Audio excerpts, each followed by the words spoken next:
ओम नमः शिवाय। मैं हूं एस्ट्रोलॉजर के एम सिन्हा और आज हम बात करेंगे वर्षफल के बारे में। 2024 कैसा बीतने वाला है। और इस श्रृंखला में देखिए बहुत लंबा रिसर्च किया और बहुत विलंब से वीडियो प्रस्तुत कर रहा हूं। उसके पीछे बहुत सारे जो प्लानिटरी कॉम्बिनेशन होते हैं उनका भी एनालिसिस करना बहुत ज़रूरी होता है। सामान्यतः जब हम कभी भी वर्ष कुंडली की बात करते हैं, जब भी हम कभी वर्ष कुंडली की बात करते हैं तो उसमें बड़े ग्रहों का जो प्रभाव होता है सर्वाधिक होता है। जैसे अगर बात करते हैं शनिदेव 2.5 साल तक एक राशि में रहते हैं, उनका प्रभाव निश्चित रूप से बहुत ज़्यादा आप लोगों ने देखा होगा। इसके अलावा शनिदेव के अलावा देवगुरु बृहस्पति 11 मन तक रहते हैं और 1.5 साल तक लगभग या 18 महीने कहा जाए राहु और केतु एक ही जगह पर रहते हैं। वर्ष 2024 जो प्रारंभ हो रहा है इसमें केवल और केवल देवगुरु बृहस्पति बड़े ग्रहों में कहा जाए तो वो 1 मई 2024 को अपना राशि परिवर्तन ही करेंगे।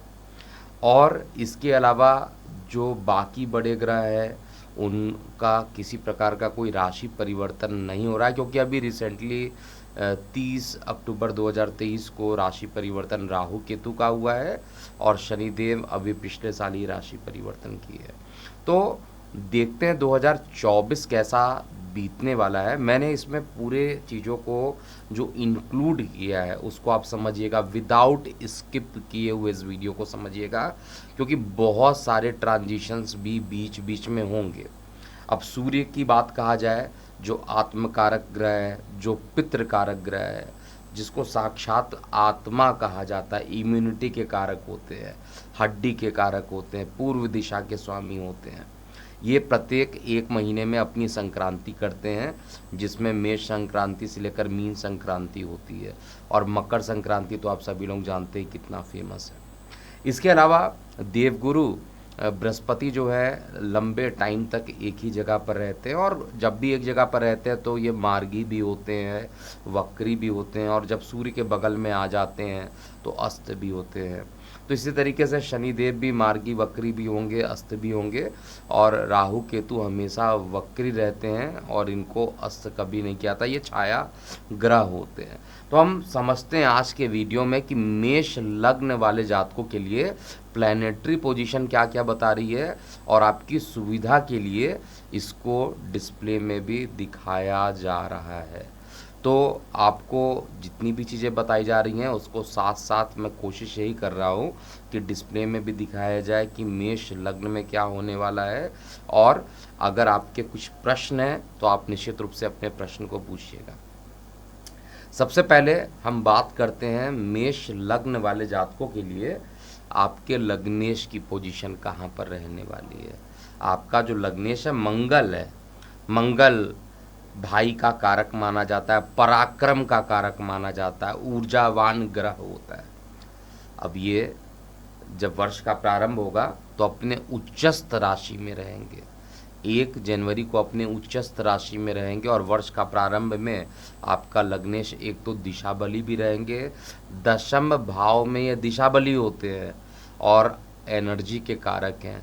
और देखिए कभी भी मैं लग्नेश की बात कहता हूँ, अगर आप जिससे आपकी बॉडी बनी हुई है अगर वो खुद मजबूत स्थिति में हो जाए तो दुनिया की कोई ताकत ही नहीं है कि आपको बहुत ज़्यादा परेशान कोई कर पाए। परेशानियाँ आएंगी वो आसानी पूर्वक ख़त्म हो जाएंगी, लेकिन आपको बहुत ज़्यादा वो परेशान नहीं कर पाएगी। तो वर्ष का जो प्रारंभ हो रहा है मैं लग्नेश से ही प्रारंभ कर रहा हूँ। बाकी जो जो बड़े ग्रह हैं उस पर भी मैं आऊँगा। तो 1 जनवरी 2024 को जैसा मैं अपने चार्ट में देख रहा हूँ, ये मंगल आपके लगन से दशम भाव में रहेंगे। दशमस्त भाव मंगल जो होता है कुल दीपक का निर्माण करता है और इस लगन कुंडली में गोचर के हिसाब से दिशा बली भी होंगे और साथ में लग्न पर अपने ही घर को भी देखेंगे, साथ में सप्तम को भी देखेंगे, आपके चतुर्थ भाव को भी देखेंगे और पंचम भाव को भी देखेंगे। तो वर्ष का जो प्रारंभ होगा वो मंगल आपको हर तरीके से अच्छा परिणाम देने वाला है। यानी जितने भी मेष लग्न वाले जातक हैं उनके नौकरी व्यवसाय में वृद्धि होता हुआ आपको दिखाई देगा।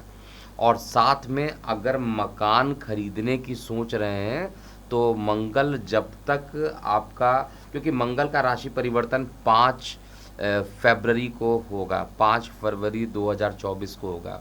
तो आप रफली पकड़ के चलिए कि लगभग 35-40 दिन का जो आपके पास समय मिल रहा है प्रारंभ में, अगर किसी प्रकार का मकान आप ओपन करना चाहते हैं, किसी प्रकार की पढ़ाई से संबंधित कोई परेशानी चल रही थी, तो परेशानियां भी दूर होंगी और आपकी पर्सनालिटी डेवलप करेगी, आपका मान पद प्रतिष्ठा बढ़ेगा। हर तरीके से मंगल का जो पोजीशन रहेगा वर्ष के प्रारंभ में, वो आपके लिए 5 फरवरी तक तो बेहतरीन परिणाम देने वाला है। इसके बाद भी मंगल जो है पुनः राशि परिवर्तन करेंगे और ये डेट होगा 15 मार्च सीधा। 15 मार्च को मंगल देव पहुंच जाएंगे आपके एकादश भाव में पहुंच जाएंगे। अब लगन का मालिक इनकम में बैठ जाए, एकादश में किसी ग्रह को तो दोष भी नहीं लगता है, और साथ में पंचम पर भी दृष्टि डालेंगे। तो हर तरीके का कॉन्क्लूज़न ये है कि ये भी टाइम आपके लिए अच्छा ही रहने वाला है। विशेष रूप से जिनको इनकम की परेशानी होती है, ऐसे लोगों के लिए जब मंगल एकादश भाव में जाएंगे तो आपके लिए परिणाम आपके अनुकूल देंगे। लेकिन परेशानी क्या है इसको समझिएगा। सीधा आपके वाणी स्थान को देखेंगे चतुर्थ दृष्टि से, तो वाणी स्थान में वाणी उग्र हो जाएगा। जिनको थायराइड की परेशानी रहती, क्योंकि शत्रु राशि को देखेंगे तो वहाँ पर वाणी को उग्र ये करने की कोशिश करेंगे और वाणी उग्र हो सकता है। वार्तालाप करते समय इस ड्यूरेशन में आपको बहुत ज़्यादा ध्यान देना चाहिए। इसके अलावा प्रेम प्रसंग का बढ़ना, एजुकेशन में अच्छा होना, मतलब प्रारंभ से कहा जाए तो 15 मार्च तक का जो टाइम रहेगा वो आपके लिए शिक्षा से संबंधित भी अच्छे परिणाम 2024 लेकर आने वाला है। मंगल का पुनः राशि परिवर्तन जो होगा वो 23 अप्रैल को होगा और मंगल अपना राशि परिवर्तन करके अपने लगन से द्वादश भाव में पहुंच जाएंगे।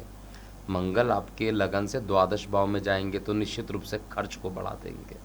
एक तो आपके ट्रैवलिंग बढ़ जाएंगे, एक्सपेंसेस बढ़ेंगे। विदेश में जाने की सोच रहे हैं तो अच्छी बात है, तो एक्सपेंस के लिए अच्छा है। और इस लगन कुंडली में आपके लगनेश हैं, अष्टमेश हैं, अष्टम का दोष नहीं लगता, लेकिन ये द्वादश में चले जाएंगे।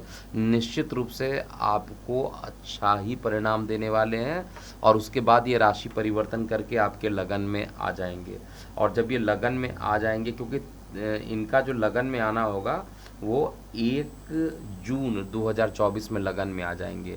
रोचक नाम का पंच महापुरुष योग का निर्माण करेंगे और रोचक नाम का पंच महापुरुष योग का निर्माण करना आपके लिए पर्सनालिटी को डेवलप करना तो अच्छा रहेगा। लेकिन मंगल एक ऊर्जा का प्लैनेट होता है, बहुत ज़्यादा उसके अंदर ऊर्जा होती है। तो ऊर्जा होने के कारण थोड़ा सा गुस्सा जो रहेगा स्वभाव के अंदर बहुत जल्दी आना स्वाभाविक रहेगा। रिसर्च एंड डेवलपमेंट करते हैं तो उसके लिए आपका अच्छा रहेगा। लेकिन यहाँ पर बैठा हुआ मंगल आपके माता को भी देखेगा और नीच दृष्टि से देखेगा, तो निश्चित रूप से माता के लिए परेशानी रहेगी। प्रॉपर्टी इस ड्यूरेशन में बिल्कुल नहीं खरीदिएगा।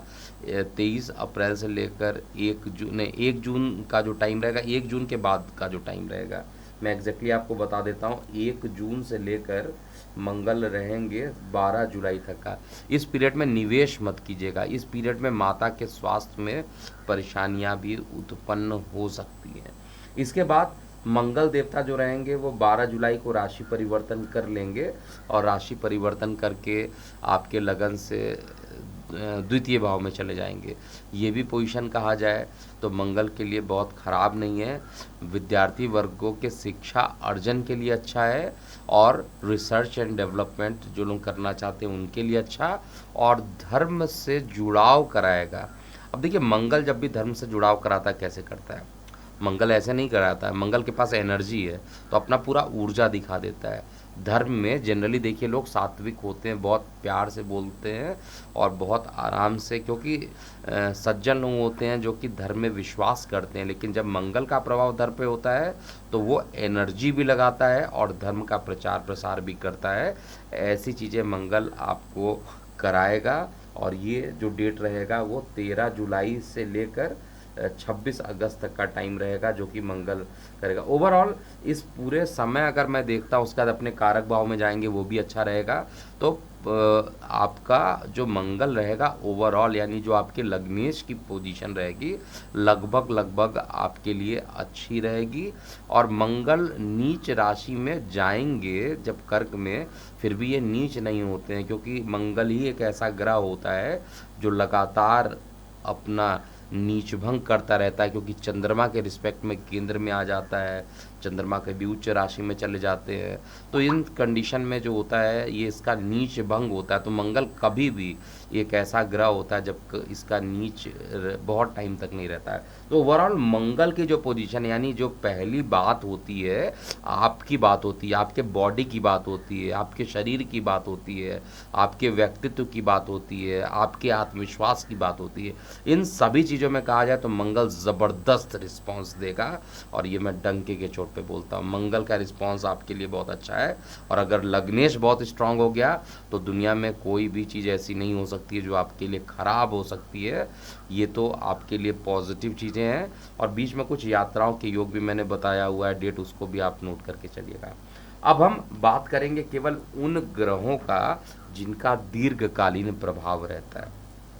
तो सबसे पहले हम बात करते हैं देवगुरु बृहस्पति के पोजीशन को लेकर। मैं देवगुरु बृहस्पति को के लिए बता दूं, अगर आपका लग्न जो है मेष लग्न है तो देवगुरु बृहस्पति आपके लिए अत्यंत योग कारक हो जाते हैं। भाई कालपुरुष की कुंडली कहा जाए उसमें भी नवम भाव, और यहाँ पर भी इनको नवम भाव मिला हुआ है, द्वादश के भी मालिक है। तो देवगुरु बृहस्पति यहाँ पे नवम त्रिकोण मिला है, भाग्य के मालिक है। कर्म तो आप अपना करते ही हैं लेकिन भाग्य के मालिक हो जाएंगे होते हैं। और साथ में इनका 30 अप्रैल तक का, क्योंकि 1 मई को इनका राशि परिवर्तन हो रहा है। बड़े ग्रहों में केवल देवगुरु बृहस्पति ही राशि परिवर्तन करेंगे, बाकी किसी भी ग्रहों का राशि परिवर्तन नहीं होगा। तो देवगुरु बृहस्पति क्या रिजल्ट देंगे उसको भी आप समझिए। देवगुरु बृहस्पति लग्नस्थ रहेंगे, लगन में रहेंगे। और लगन का जो देवगुरु होते हैं वो दिशा बली होते हैं। इनका दिशा बली पोजीशन होना अपने आप में एक अच्छा परिणाम देगा। किस चीज़ों में अच्छा परिणाम देगा?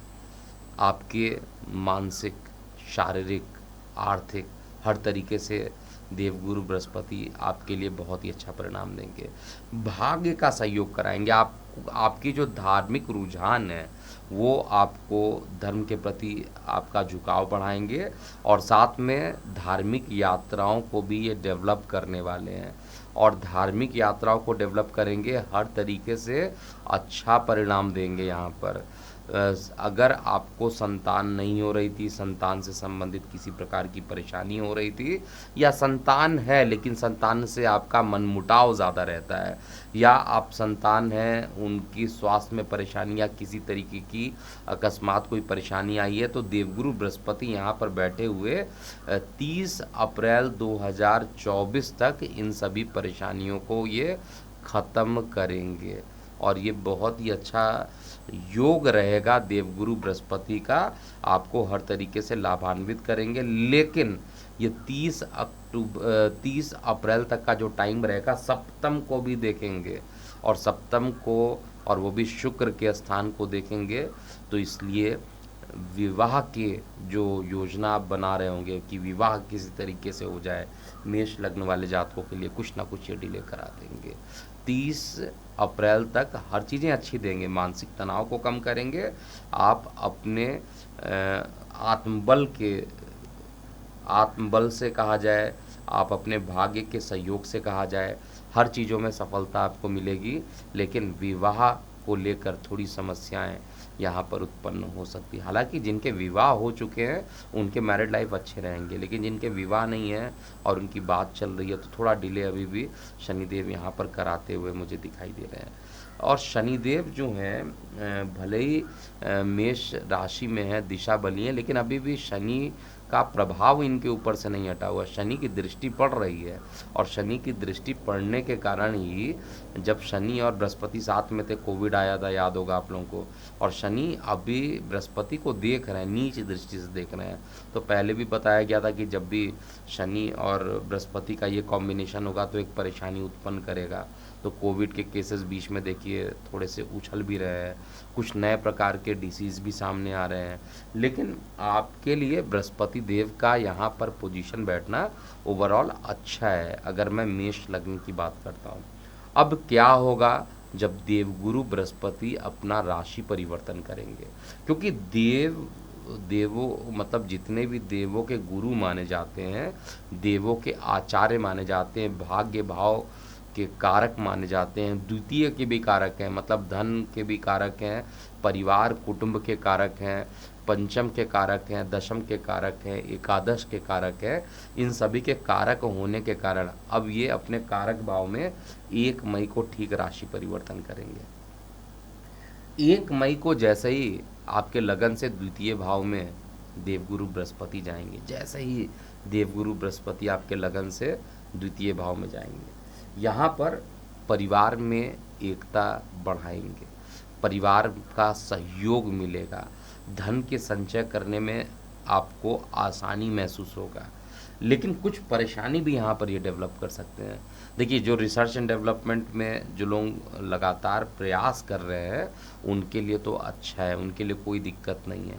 लेकिन सेकंड हाउस में बैठ रहे हैं और ये आपके रोग ऋण शत्रु को देख रहे हैं, जहाँ पर केतु ऑलरेडी विराजमान है और साथ में अष्टम को भी देख रहे हैं। अब इसको लॉजिकली अगर आप जोड़िए तो 6वें घर को जहाँ रोग ऋण शत्रु है, 8वें घर को जहाँ पर रुकावटें होती हैं, और वहाँ से कंजुगेट कर रहे, एक ट्रायंगुलर कॉम्बिनेशन बना रहे हैं। और ऐसा जो त्रिकोणीय जो समीकरण इनका बन रहा है देवगुरु बृहस्पति का, ये निश्चित रूप से रिसर्च एंड डेवलपमेंट के लिए अच्छा है। लेकिन जिनके लीवर फैटी हैं, मेष लग्न वाले जातकों के लिए, उनको थोड़ा इस ड्यूरेशन में ध्यान देना चाहिए। और देवगुरु बृहस्पति का जो राशि परिवर्तन होगा, आपको न्यायिक मामलों में कहा जाए तो आपके इमोशनल होने के कारण आप बहुत ज़्यादा इमोशनल हो जाइएगा, आप बहुत ज़्यादा धर्म के प्रति झुकाव, कर्म करेंगे नहीं, हर चीज़ को धर्म से ही जोड़ेंगे, तो इस कारण से आपको परेशानियों का अनुभव भी करना पड़ेगा। हालांकि स्वास्थ्य जो है, केतु के रहने के कारण आपका पूरा साल स्वास्थ्य एटलीस्ट मैं कहूँगा अच्छा रहेगा। लेकिन जैसे ही बृहस्पति राशि परिवर्तन करेंगे, धर्म का जो प्रचार प्रसार है वो काफ़ी बढ़ेगा। और थोड़ी सी लीवर से रिलेटेड परेशानी, क्योंकि बृहस्पति मोटापा देते हैं और बृहस्पति जो होते हैं वो लीवर को फैटी भी बना देते हैं, लीवर से रिलेटेड इन्फेक्शन भी देते हैं। और केतु के साथ ये कंजुगेट तो नहीं कर रहे हैं, बट दृष्टि केतु की पड़ रही है और केतु भी बृहस्पति को देखेंगे, तो दोनों एक दूसरे को देखने के कारण लीवर में किसी प्रकार की सर्जरी तक की भी नौबत आ सकती है, जिनको बहुत ज़्यादा लीवर से रिलेटेड परेशानी है। देखिए, अंतिम परिणाम आपकी कुंडली पर भी तो डिपेंड करेगा, ये तो केवल गोचर का परिणाम है। अंतिम चीज़ें जो आप पर भी डिपेंड करेगा कि आपकी दशा कौन सी चल रही है, आपकी अंतर्दशा कौन सी चल रही है, आपकी प्रत्यंतर दशा कौन सी चल रही है, इन सभी चीज़ों पे भी डिपेंड करेगा। लेकिन गोचर यही कह रहा है कि जैसे ही 1 मई स्टार्ट होगा, आपको परिवार का सपोर्ट मिलना प्रारंभ हो जाएगा, आपको भाग्य से धन की प्राप्ति हो जाएगी, आपको विदेशों से भी लाभान्वित आप हो जाएंगे। लेकिन निश्चित रूप से आपके लीवर से रिलेटेड कुछ स्वास्थ्य संबंधित परेशानियां उत्पन्न हो सकती है, इस चीज़ का विशेष रूप से आपको ध्यान देना चाहिए। बाकी बृहस्पति भी आपको लगभग पूरे साल अच्छा परिणाम ही देंगे। अब हम बात करते हैं शनिदेव के लिए। देखिए, शनिदेव जो है अभी आपकी लगन कुंडली के सापेक्ष में एकादश भाव में बैठे हुए हैं और एकादश भाव में मूल त्रिकोण राशि में भी हैं।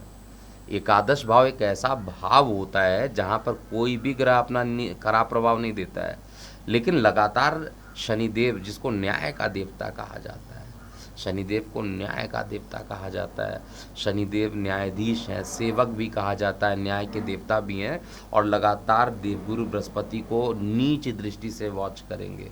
अब इसका कॉन्क्लूज़न क्या हुआ है, नीच दृष्टि से देखने का क्या मतलब हुआ? कि इनकी एक्टिविटी को यानी बृहस्पति की एक्टिविटी को कमज़ोर करने का प्रयास करेंगे। और जब भी बृहस्पति कमज़ोर हो जाते हैं पूरे विश्व में हाहाकार मच जाता है।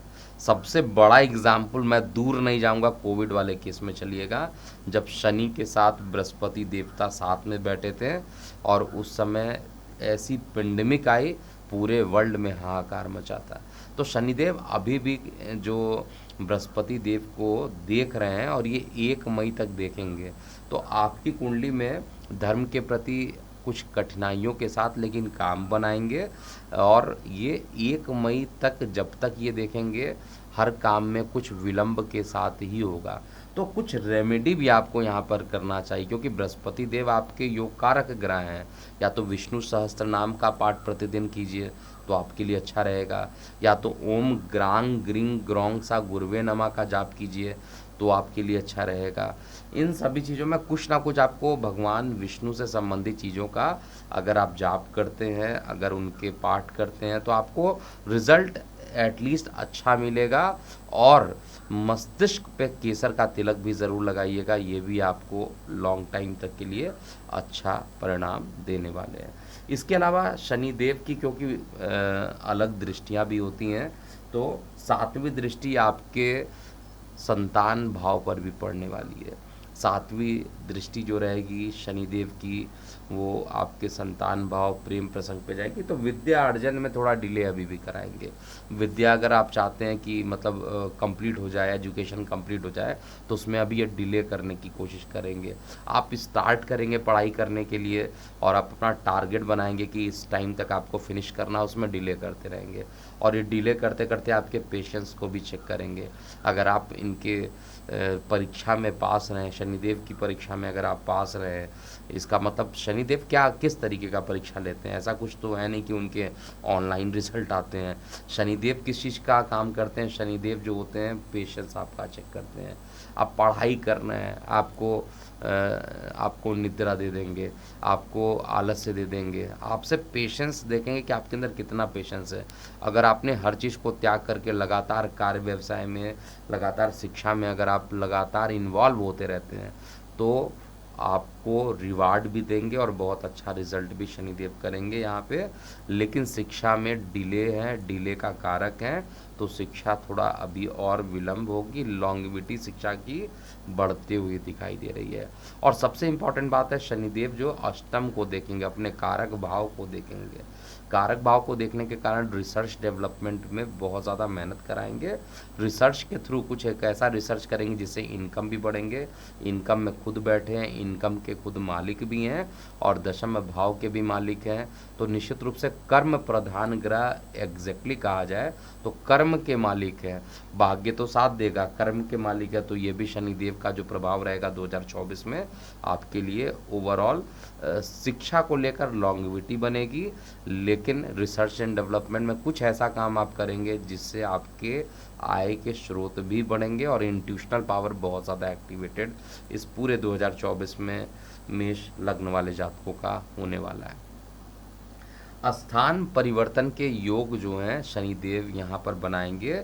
और विशेष रूप से मई से लेकर जुलाई तक का जो टाइम रहेगा उसमें शनिदेव आपको स्थान परिवर्तन करा सकते हैं। जॉब चेंज करना चाहते हैं तो आप 1 मई के बाद ही कीजिएगा। 1 मई से पहले जॉब करना बहुत अच्छा नहीं रहेगा, क्योंकि शनिदेव जैसे ही राशि परिवर्तन करेंगे उसके बाद जॉब को चेंज करना आपके लिए लाभप्रद भी रहने वाला है। राहु केतु की बात किया जाए तो देखिए, राहु की पोजीशन बहुत अच्छी जगह पे नहीं है। द्वादश भाव का जो राहु होता है वो या तो विदेश यात्रा कराता है, और द्वादशेश जो 30 अप्रैल तक बात किया जाए तो जो द्वादश के जो मालिक हैं बृहस्पति, उस पर शनि की भी दृष्टि पड़ रही है, ऊपर मंगल की भी दृष्टि पड़ेगी। और साथ में जब 30 तारीख ख़त्म हो जाएगा अप्रैल का, उसके बाद उन पर केतु की दृष्टि पड़ेगी। हालांकि शनि की दृष्टि नहीं पड़ेगी, लेकिन केतु की दृष्टि प्रारंभ हो जाएगी। कहने का मतलब ये है कि अगर विदेश यात्रा करना चाहते हैं तो बहुत अच्छा है।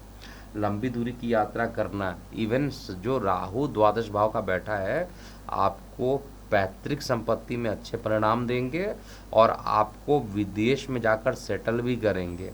लेकिन यहाँ पर एक बात बहुत ज़्यादा ध्यान दीजिएगा, द्वादश भाव का जो राहु है अगर बुरे प्रभाव में आ गया, क्योंकि ये मीन राशि में गोचर कर रहे हैं, अगर आपकी कुंडली में बृहस्पति नीच का है, उसकी दशांतर दशा चल रही है या पीड़ित है किसी तरीके से बृहस्पति, तो उस कंडीशन में आपका जो राहु है वो, अगर आपने गलत एक्टिविटी में अपने आप को इन्वॉल्व कर लिया तो सीधा जेल की यात्रा भी करा देगा।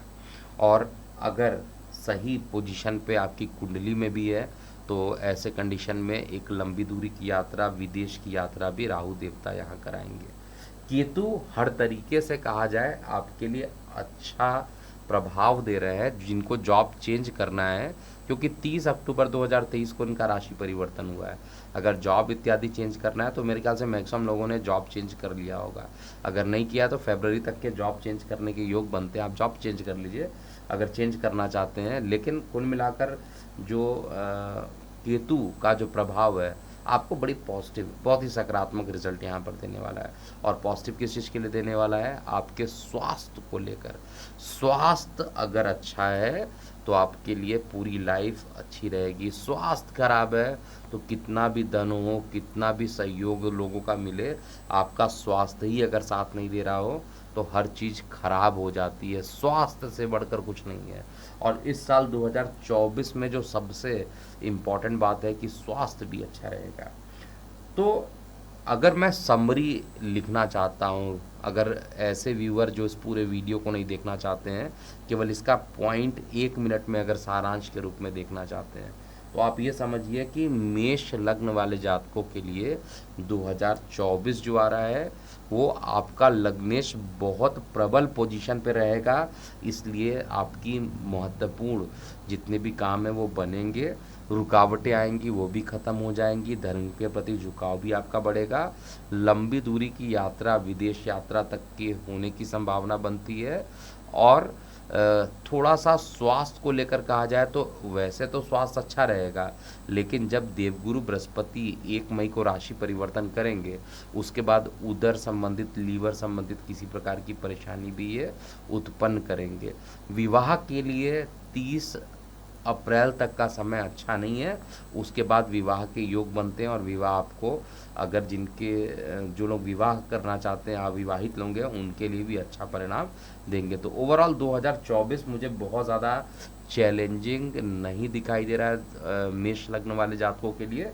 जब सारे प्लैनेट आपके साथ हैं तो किसी बात का आपको घबराना नहीं चाहिए। और उपाय के लिए एक ही लाइन में कहूँगा, केसर का तिलक लगाइए और साथ में आपको बजरंग बली से आशीर्वाद ज़रूर लेना चाहिए। और इस समय तो मैं कहूँगा कि विष्णु सहस्त्रनाम कीजिए, क्योंकि शनि की दृष्टि बृहस्पति पे पड़ रही है। विष्णु सहस्त्रनाम करने से आपके बहुत सारे रुके हुए कार्य भी यहाँ पर बनेंगे। और अगर आपको किसी प्रकार का रिसर्च संबंधित कोई काम मिला हुआ है तो रिसर्च में भी आपको लाभप्रद परिणाम मिलेंगे और एजुकेशन में भी लॉन्गेविटी बनी रहेगी। तो आप अपनी प्रतिक्रिया जो है कमेंट सेक्शन में लिखिएगा, मैं कोशिश करूंगा कि पर्सनली उसको रिप्लाई कर सकूं। अभी के लिए इतना ही। मैं हूं एस्ट्रोलॉजर के एम सिन्हा। ओम नमः शिवाय।